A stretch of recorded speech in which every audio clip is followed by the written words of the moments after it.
Makanya jangan pernah meninggalkan ilmu yang bernama usul fikih. Karena fikih yang mateng itu cara basa Jawa ini akan kehilangan stok teks. Misalnya Nabi sedekah pakai kurma atau pakai apa makanan pokok. Itu hadisnya itu kurma, sama Imam Syafi'i digenti kutu ahli baladi, yaitu makanan pokok dari negara. Sehingga kita tidak bisa mentang-mentang Nabi sedekahnya pakai kurma, terus kita orang miskin kita kasih kurma. Bisa linu tuh nih kalau makan kurma orang Indonesia itu. Karena yang penting itu kutu ahli balad, bukan kurma. Bukan mentang-mentang Nabi sholat di Mekah Medina, kalau ingin persis sunnah Rasul, sholatnya harus di Mekah Medina. Kalau di Indonesia Nabi tidak pernah sholat di Indonesia. Sunnah Rasul sholatnya di Mekah Medina, bisa ada orang sholat kalau gitu. Jadi ada ilmu yang namanya tangkiful manat, yang harus ditiru itu sisi mana?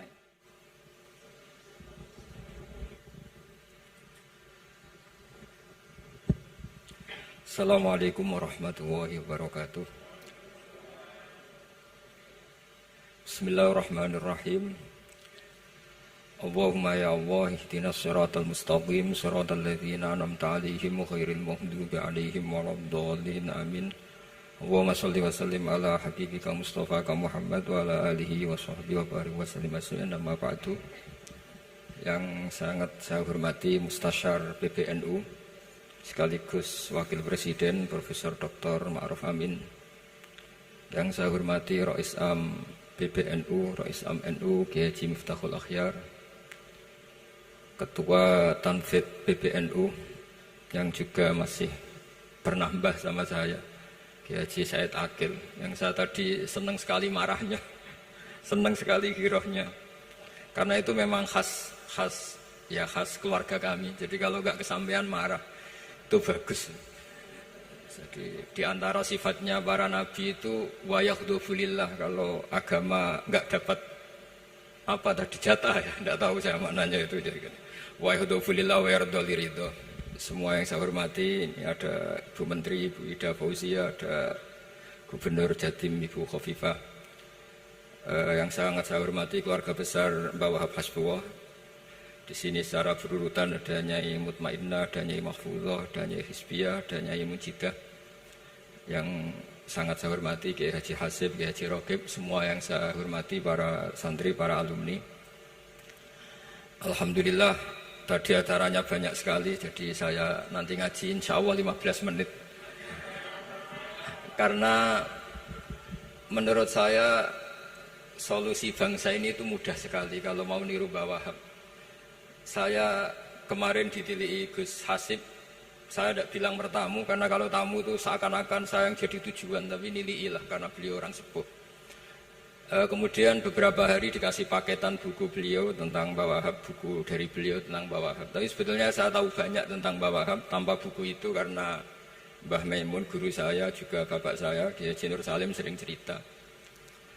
Kiai Wahab itu pedagang, juga ulama, juga politikus, juga pahlawan. Kita sebetulnya melihat itu sederhana, artinya sederhana dalam pikiran ulama.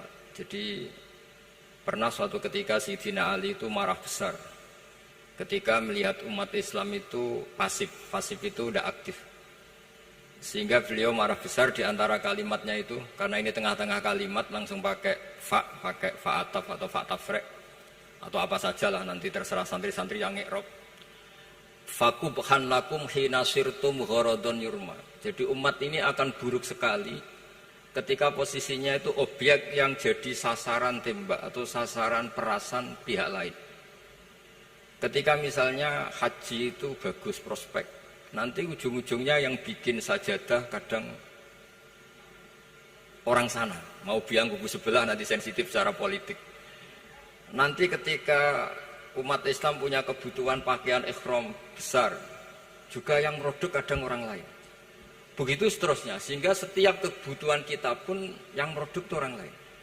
Sehingga Mbah Wahab berpikiran sampai impor mori, pas itu kain putih. Begitu juga traveling, ketika umat Islam butuh mudah pergi ke Mekah untuk haji dan umrah, juga bironya itu kadang orang lain. Zaman itu Hindia Belanda, sehingga beliau dulu sudah mendirikan semacam biro haji. Itu semua adalah madhab, di antara madhab Sayyidina Ali ketika beliau mengatakan fakubhan lakum hina sirtum gharadun yurma. buruk sekali kamu di mana-mana ini jadi objek. Misalnya kira-kira gini lah, kalau hallnya Mbak Wahab itu ada 10.000 santri dan semuanya karena keluarga kiai itu dermawan sama Bu Mujidah dikasih makan semua. Nanti cateringnya yang menyediakan orang lain, kita tidak punya kecakapan produksi itu atau melayani itu. Sehingga perdagangan Mbah Wahab dalam tradisi keulamaan itu dimaknani sebagai supaya kita ini jadi aktor, baik di perdagangan, di politik, maupun dalam solusi urusan-urusan publik. Misalnya sekarang ada problem apalah. Sebetulnya solusinya gampang sekali. Ketika kita minus atau ketika kita tidak berkecukupan, mulai dulu ulama itu solusinya gampang. Pernah suatu Abdul Qasim Al-Junaidi atau siapa sajalah, ini karena polanya sama, menyuruh muridnya, saya tolong belikan ikan. Cara sekarang mungkin dikasih uang 50.000, terus dikasih tahu sama muridnya, Pak Yai uangnya tidak cukup karena harga ikannya 70.000. Terus kata gurunya, beri lebih murah lagi, uang 50 aja tidak cukup kok, cari yang lebih murah. Kata beliau, arfisuhu bitarki, ya bikin murah karena kamu tidak berkeinginan, jadi nggak usah belikan katanya. Ini penting sekali karena dulu ada solusi masyhur itu makalahnya Imam Syafi'i itu. Kata beliau, fa innal ghina anisyaila bihi. Kalau kamu ingin tidak tergantung sesuatu, maka hindari sesuatu itu. Jangan memaksakan memenuhi sesuatu itu dengan memaksakan, tapi hindari sesuatu itu. Saya misalnya kalau nuruti kepengin, misalnya kalau saya dengan nafsu serakah saya, mungkin saya ingin punya mobil mewah, punya ingin apa saja, tapi itu membuat saya tersiksa karena harus menyediakan ini itu. Ya sudah, tidak usah ingin. Sehingga mudah sekali. Makanya kata ulama dulu, fa innal ghina anisyaila bihi. Untuk menjadi berkecukupan, usahakan banyak hal yang tidak Anda butuhkan. Semakin banyak hal yang kita butuhkan, maka kita akan tergantung akan sesuatu itu. Makanya banyak ilmuwan, saya sering diskusi sama pakar-pakar sama ilmuwan.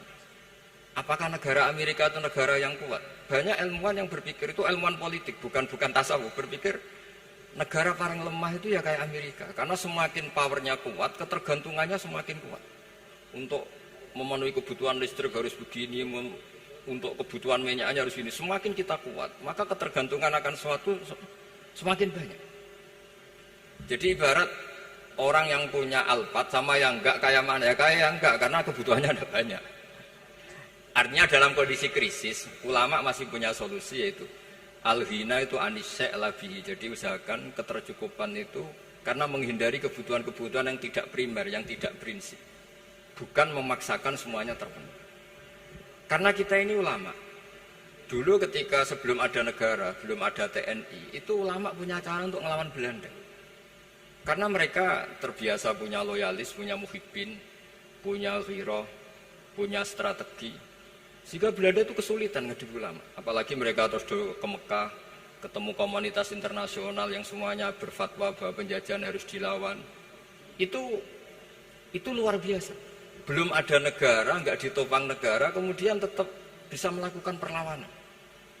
Coba kalau dulu ngelawan nunggu, wah saya mau ngelawan penjajah kalau saya diangkat jadi TNI, saya mau ngelawan kalau saya punya otoritas yang disahkan negara, itu ribet, negara belum terbentuk. Makanya ini saya tidak akan ngaji lama-lama, tapi saya akan cerita khas Mbah Wahab sesuai riwayat yang saya dapatkan dari guru-guru kami, bahwa beliau tadi seperti yang dikatakan Pak Said, membina dan menyebarkan NU kemana-mana tanpa uang proposal. Nggak kebayang saat itu proposal kepada siapa, negara sendiri masih susah. Lalu mau diajukan kemana? Terus yang mau tanda tangan itu ya siapa? Jadi yang saya tahu tadi, yang penting kita niru sesuai yang diidam-idamkan tadi Sayyidina Ali. Jangan sampai kalian itu menjadi gharadun yurma. Ada apa saja orang lain yang memikirkan labanya, kita yang jadi objek. Sehingga zaman itu kita terima kasih semua sama Mbah Hashim, sama Mbah Wahab. Karena ini zuriyatam ba'duha min ba'd. Kita tahu Mbah Wahab putra Mbah Hasbullah, punya ibu Nyai Fatimah, terus sampai Mbah Abdus Salam ya.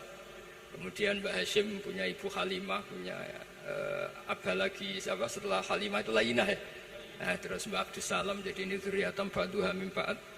Kalau dalam tulisan itu sampai Mbah Abdul Jabbar bin Ahmad bin Mbah Sambu. Memang Mbah Sambu punya beberapa saudara, diantaranya ada yang namanya Mbah Yusuf, itu yang melahirkan keluarganya Mbah Ahmad Siddiq Jember, Mbah Siddiq Jember. Ada yang Abdul Halim yang melahirkan keluarga Lasem, termasuk saya itu lewat jalur Mbak Abdul Halim. Jadi zuriyatam ba'duha min ba'd. Dulu semua orang zaman Rasulullah SAW itu dilatih jadi aktor, jadi subjek. Sehingga orang yang miskin pun ketika perang Tabuk, perang Dzatil Usra, itu semua menyumbang. Ada yang menyumbang emas yang enggak terkira, yaitu Sayyidina Utsman. Ada yang cerita, ya Rasulullah saat tadi malam buruh dan punya beras hanya 2 kilo, yang 1 kilo saya sumbangkan jenengan, yang 1 kilo saya pakai untuk keluarga kami. Sekarang logikanya sederhana, kalau orang miskin 3.000, pas itu anggap saja pasukannya misalnya 3.000. 3.000 nyumbang beras 1 kilo, itu artinya terdapat 3.000 kilo beras. Artinya apa? Orang Islam yang miskin membiayai dirinya sendiri untuk makan. Dan mereka adalah aktor heroik. Tapi kalau misalnya ini orang-orang miskin ini tidak mau urun rembuk, kemudian menjadi beban negara, maka yang harusnya dipakai senjata, dipakai beli sembako. Dulu zaman Nabi meskipun orang itu miskin, itu semuanya bersifat heroik. Sehingga perang Dzatil Usra itu perang paling dikenang Al-Quran. Nah, efek dari ingin memberi adalah tidak tamak. Makanya kalau dalam kitab tasawuf, itu orang pikir itu gak dikritik. Yang dikritik orang tomak. Karena orang menvonis orang lain kikir itu pasti karena berkeinginan mendapat. Kalau tidak berkeinginan mendapat, maka orang lain tidak akan kamu vonis sebagai kikir. Andai kan kita semua ingin memberi sumbangan kepada Indonesia, maka kita tidak akan menvonis pemerintahan kita tidak becus ngurmat kita. Meskipun pemerintah tentu berkewajiban ngurmat orang-orang miskin itu tentu. Tapi andai kan semua orang miskin berpikir ingin menyumbang pemerintah, maka tidak akan menyalahkan pemerintah ketika faktanya nanti suatu saat atau kapan saja, semoga ini tidak terjadi, itu tidak mampu menyumbang. Karena masyarakat kepikirannya memberi, bukan mendapat. Ini solusi-solusi yang diajarkan Rasulullah SAW yang disebut al-yadul ulya khairun minal yadis sufla. Jadi bahwa posisi memberi jauh lebih baik ketimbang posisi menerima. Sehingga ketika Allah mensifati orang baik itu siapa? Allah mensifatinya sederhana. Wa mimma razaqnahum yunfikun. Orang yang kepinginannya itu yang memberi. Itu dulu zaman Nabi, pas perang Khandaq, pas perang Tabuk, pas beberapa perang, itu orang yang paling miskin pun turun. Sampai orang-orang munafik mencibir, innallaha ta'ala la ghaniyun an shadaqati hadza. Allah tidak butuh sedekah hanya 1 kilo. Tapi coba efeknya dari sedekah 1 kilo itu tadi, misalnya orang miskin yang perang 3.000, itu semuanya memakan uangnya sendiri setidaknya enggak jadi beban negara. Terus mentalnya itu patriotik. Dari mental patriotik itu ketemu Belanda kayak apa, mereka bisa makan apa saja. Mulai ares gedang, mulai apa saja, yang penting halal. Karena mentalnya dari awal heroik. Tapi andikan mereka mentalnya tomak, mungkin sudah mati. Karena, wah nunggu negara ngasih makan, proposal dulu, sedang mati. Tapi orang dulu enggak, karena heroik inginnya memberi sehingga bisa mendapatkan solusinya sendiri. Ini solusi yang saya tawarkan sebetulnya ini mudawwan, artinya mudawwan itu ada di beberapa kitab, lihat di beberapa tafsir istilah perang Dzatil Usra, perang Tabuk atau perang apa saja itu memang zaman itu susah sekali. Itu menjadi solusi utama adalah setiap orang ingin bermental patriotik. Nah, kalau sudah orang bermental patriotik itu gampang, ukur apa saja itu gampang. Karena tadi dari 3.000 atau 1.000 atau apa saja pasukan, sampai ada yang urun tadi beras 1 kilo, tapi 1 kilo itu menjadi satu watak, satu karakter bahwa bangsa ini inginnya memberi sama negara. Sehingga negara ini mudah merdeka. Coba kalau semua orang miskin zaman itu bermental ingin mendapat, ribut proposal, nyalahkan ini, enggak didata miskin tersinggung, kan capek. Jadi ini memang zaman akhir ya, agak aneh, orang enggak didata miskin itu tersinggung. Kalau besanan nyari yang kaya, tapi kalau ada sumbangan nyari sebagai yang miskin. Jadi kalau tanya solusi khas ulama, kita belajar dari perang Dzatil Usra. Itu orang yang miskin semuanya urun. Nah, barokahnya urun itu kemudian mereka bermental patriotik. Barokahnya patriotik, yang kaya, yang miskin, yang pinter semuanya berkontribusi untuk menyumbang negara. Akhirnya negara ini bisa merdeka sebelum terbentuk TNI, sebelum terbentuk Polri. Karena tadi keinginan memberi, keinginan patriotik. Sehingga cerita buyut-buyut saya ketika Belanda atau apa Jepang, itu yang dicari di geladak saya itu ya kitab. Karena kitab ini dianggap sumber inspirasi mereka melawan Belanda. Dulu kita tahu masyarakat kita itu kalau ngerti Belanda itu dipanggil Doro, wis penjajah jadi diundang Doro. Itu kan terlalu dulu. Sehingga orang Arab itu kadang agak dengan tanda kutip mencibir kita. Kalau bahasakan negara jajahan itu mustakmarin, negara yang perlu rame karena cara berpikir masih terbelakang. Wong penjajah kok dipanggil Doro. Terus ketika beberapa kiai melihat Belanda baik karena di alun-alun dikasih masjid gini-gini, sudah tidak berontak karena anggap Hindia Belanda itu baik. Baru ketika era beberapa ulama, ada Mbah Hashim, ada Mbah Hasbuh, tadi kata beliau Dwi Tunggal tadi. Terus ada fatwa resolusi jihad. Sehingga mereka baru sadar bahwa Belanda itu ancaman. Kayak apa pentingnya ilmu, kayak apa pentingnya fikih. Karena di fikih jelas, jihad untuk melawan penjajah itu fardu kifayah. Tapi jika musuh kadung ada di kita, maka itu fardu ain. Tidak lagi ada prasyarat harus lelaki, harus merdeka, enggak, perempuan pun harus terlibat. Jika kita punya pahlawan kayak Cut Nyadin, beberapa daerah Kartini, itu ada di khazanah kitab-kitab fikih kita. Jadi kita tidak pernah kehilangan khazanah untuk menjawab muskilatus zaman, untuk menjawab problem-problem zaman. Tapi yang penting kita selalu ngaji, selalu belajar. Saya adalah orang yang sebetulnya tidak pernah ingin terkenal karena saya itu suka belajar. Cuma saya bikin pengecualian, mau diundang kalau pernah sepuh. Ternyata yang pernah sepuh itu banyak. Ini agak musibah bagi saya karena harusnya kiai itu ya dihormati, tapi gara-gara kalah sepuh digawe kongkonan. Saya ini kemana-mana digawe kongkonan. Jadi gayanya nasihati, tapi aslinya diperintah. Jadi tidak ada kerennya sama sekali. Saya di mana-mana posisinya al-ma'mur, diperintah. Tapi saya senang karena ilmu itu butuh konsensus. Andai kan saya tidak pernah ngaji di depan Mbah Mun, di depan bapak, di depan guru-guru, maka mungkin saya tidak pede atas bacaan yang saya baca. Karena saya tidak tahu ini benar apa enggak. Jika masyhur dalam guyonan santri, ada orang tidak baca-baca kitab, cari kamus sampai mati tidak ketemu. Karena dia bacanya lam tardiman. Wah itu cari di kamus sampai mati tidak akan ketemu. Bareng tanya gurunya, ini apa Pak Yai? Oh itu lam tarodaman. Lam tarodaman itu karena marjiknya mar'ah, orang ningali sapa mar'ah daman ing getih. Dia bacanya jadi satu lam tardiman. Dicari di kamus ya, sampai mati tidak akan ketemu. Makanya di guyonan-guyonan pesantren itu banyak katanya ada cerita orang mati karena satu titik. Jadi gurunya baca habbatun sauda dawaun min kulli da. Jadi dia kitabnya kelebihan apa? Titik. Jadi kelebihan titik dia bacanya itu hayatun sauda dawaun min kulli da. Nyari ular hitam, kobra, dipatuk mati, padahal sesuai resep kitabnya, karena kitabnya dia kelebihan titik hayatun sauda, artinya maknanya ular hitam, sementara tagnya mestinya habbatun sauda. Jadi kenaifan-kenaifan begini itu harus kita dandani, karena yang bisa, kata Pak Said tadi, yang bisa itu kita cari kebenaran dari mana. Kita itu ya pokoknya ulama lah, tidak harus NU, tidak harus Muhammadiyah, pokoknya ulama yang wasatiyah. Itu nanti terus gimana yang wasatiyah itu kayak apa, tapi yang jelas ulama. Karena dulu zaman, kalau kita fair secara sejarah, dulu ya Mbah Wahab ya dekat Mas Mansur, dulu Mbah Hashim ngaji sama Mbah Ahmad Dahlan, sama-sama di Mbah Soleh Darat, ketika di Mekah ya sama-sama ngaji di Syekh Khotim Minangkabau.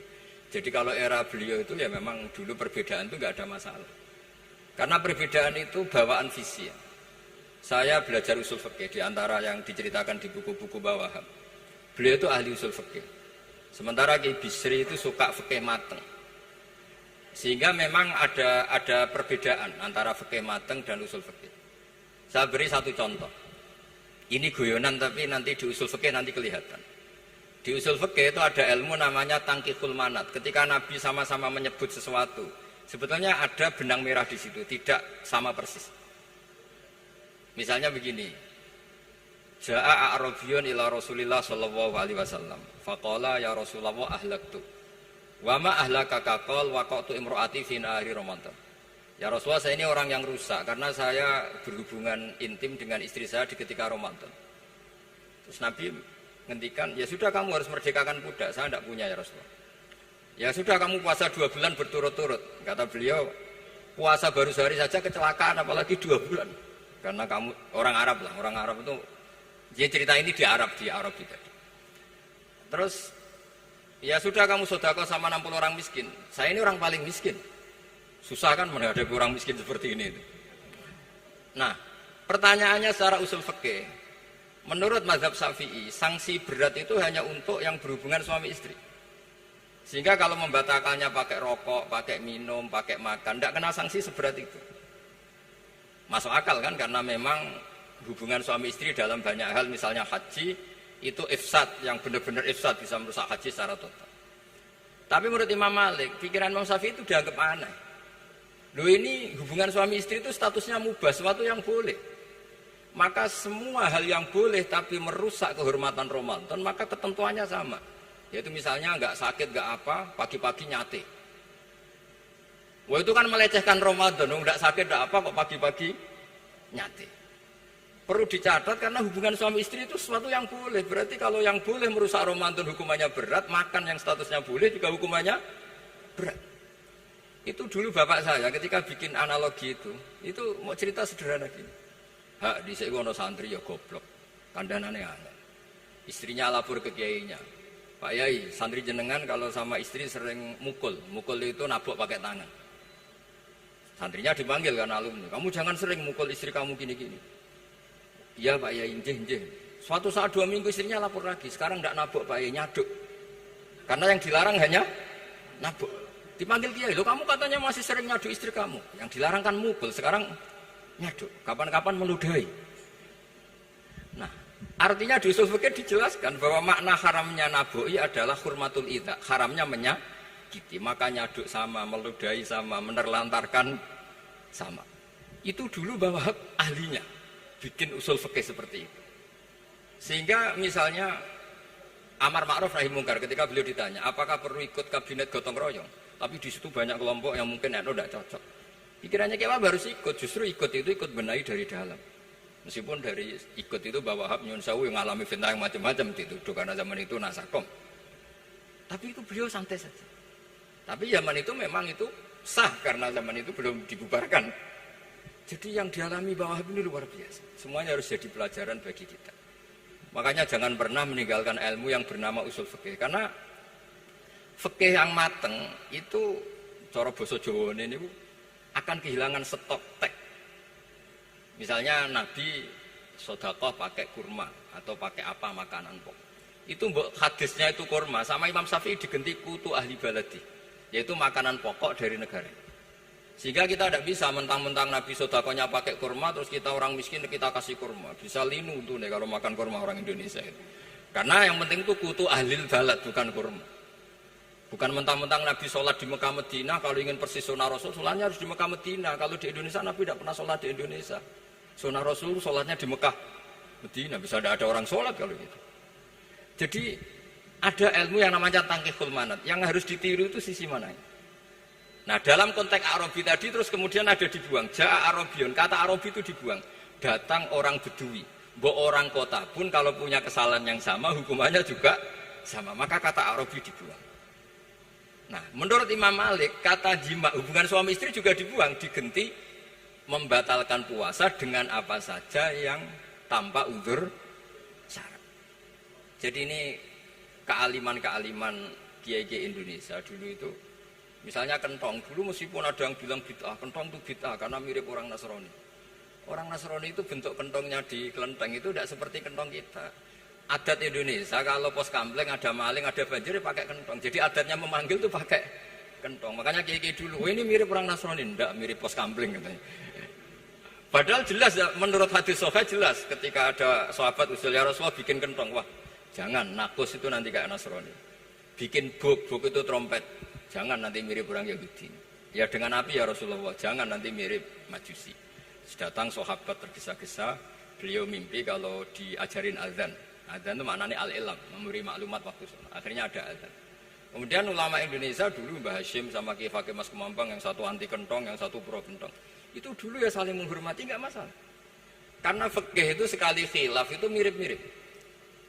Tadi Pak Said Akil nyinggung Palestina. Saya pernah ke Palestina. Itu banyak ulama Mesir yang mengharamkan orang datang ke Yerusalem, ke Masjid Aqsa. Karena mau tidak mau harus dapat visa Israel, berarti ngaku eksistensi Israel. Karena dianggap mengaku eksistensi Israel maka hukumnya haram. Tapi saya pernah ketemu Imam Masjid Aqsa. Beliau bilang begini, Pak Bahak, kalau orang Islam dari seluruh dunia tidak datang ke kami, maka eksistensi kami dianggap diabaikan oleh komunitas internasional. Dan itu dengan mudahnya Israel mencaplok kita. Sehingga separuh ulama Mesir juga mewajibkan yang mampu harus ke sana. Dengan cara itu, Aqsa aman karena masih diperhatikan ulama atau komunitas internasional. Yang satu cara pandang ke sana berarti ngaku eksistensi Israel karena ada visa Israel. Yang satu bilang harus ke sana, dengan itu eksistensi Masjid Aqsa terjaga karena masih diperhatikan ulama atau komunitas Jadi di mana-mana khilaf itu ya seperti itu. Tapi alhamdulillah di kita itu khilaf itu biasa. Sehingga zaman kita mondok, saya itu pernah pengalaman buruk sekali saya ketika jadi Rois Musyawarah Fathul Mu'in. Itu ada pertanyaan gini Gus Hasib. Saya tanya gini sama orang. Gus, soft paling utama itu yang nomor berapa? Nomor 1 kata saya. Yang kedua, yang soft berikutnya, iya yang berikutnya. Kalau sudah tahu soft terbaik itu yang nomor 1, kenapa masjid gak dipakai memanjang selatan utara? Biar semuanya nomor 1. Selagi masjid itu memanjang barat timur, pasti ada soft 1, 2, 3. Itu kan kurang ajar betul. Jadi supaya orang soft 1 semua ya tinggal desain masjidnya, yaitu memanjang utara selatan. Selagi masih memanjang barat timur, pasti soft 2, 3. Terus saya kebalik tanya, lalu setelah begitu yang paling abdul siapa? Yang sisi kanannya imam. Ya sudah, imamnya dipojokkan pol selatan, biar semuanya dari pol kanan. Nanti ada masalah lagi, yang paling abdul siapa? Yang paling dekat imam. Yuskono kerubuti imam kan gitu. Jadi kalau nuruti fikih itu, ya memang ilmu logika. Sehingga banyak orang jadi wali itu dari hasil ijtihadnya. Ada orang jadi wali karena sering sholat di shaf awal. Tapi ada wali pesaingnya, justru jadi wali karena kalau sholat di belakang. Tapi tetap wali. Suatu saat 2 wali ini ketemu. Loh, kamu kok wali? Padahal kalau sholat paling belakang. Saya tuh malu sama Allah. Kok kayak sok suci ya gue ngarep gitu. Jadi wali karena adab, bukan karena malas. Saya itu gak pede. Saya saja kok sholat di depan. Maksudnya kok kepedean itu. Tapi tentu secara syariat tetap baik yang di depan. Ini saya bukan bela yang... Kenapa saya cerita bela yang belakang? Karena yang bela jarang gitu, makanya saya. Dan kebetulan saya kalau sholat ya sering di soft belakang. Tapi ini saya cerita betapa logika fikih itu khazanahnya banyak dan luas. Dan kita bicara usul fikih itu biasa. Kita belajar sama beberapa ulama. Saya berkali-kali cerita di mana-mana. Muhammad bin Hasan Asyibani itu mewajibkan ulama kaya. Dan beliau kalau ngitung duit itu di kamar tamu, di ruang tamu. Sehingga santri itu kepikiran nyalami template. Kan cara wong Jawa kan meliti ngitung duit kok di ruang tamu. Tapi ternyata alasannya beliau masuk akal. Ben santri ku roh nak kiye di duit. Jadi ra perlu kepikiran nyumbang gulu. Ya masuk akal. Tapi yang nyimpen duit ya masuk akal, wong duit kok dipamer-pamerno. Tapi yang pamer nggih monggo nak niate ben wong Jawa ndak perlu berempati, nggak perlu sakit. Jika nggak perlu didata dapat BLT mergo duit didakok.